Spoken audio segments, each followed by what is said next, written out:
Today, we're looking at Legacy Wild Rider. Released in 2022 as the second member of the Stunticons released, and I don't like him. Both aesthetically and physically. Starting with the former, he's just so boring. He doesn't have any of his alt mode incorporated into his robot. Instead, it's all just shoved on his back with a backpack doubling how thick he is. And maybe it'd look okay if it was painted well, but it's not. You get a small bit on his chest, some red on his arms, and the rest is unpainted black. I know there's a toy deco version of this mold, and it does look a bit better, but the mold still sucks. His head sculpt does indeed look like the cartoon, but I don't know if I like it or not. It's ugly, but in a way where it's kind of like that on purpose. He looks like a kid stuffed into a puffy snow jacket if that kid was also a 60-year-old chain smoker. And the goofy nubs on his ears are fun. I do actually really like his silver eyes. They contrast with the red well. He does also technically have light piping, but because of the paint on them, it's very ineffectual. Wild Rider comes with dual blasters that have some great silver on them. His articulation is fine, below average really. He has most of the joints that any modern Chug figure has, but it just feels wrong when handling him. Also, I'm sure it's just my copy, but the legs are really tight when trying to spread them out, so they just jump back into place if you don't move them far enough.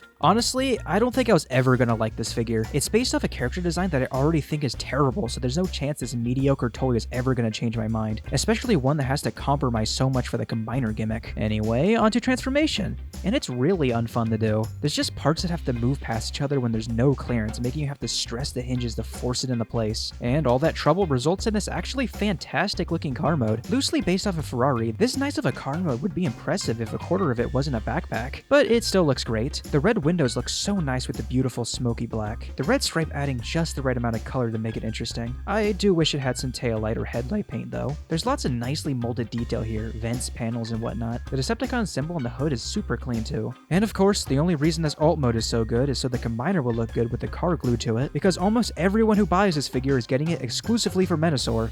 They don't care about Wild Rider, so why should they put any effort into making the robot any good? Unfortunately for Wild Rider, with the way Menasor was designed, you don't even get to see him at all really, but we'll get to that when I review Menasor himself. Do you have this figure? What do you think of it?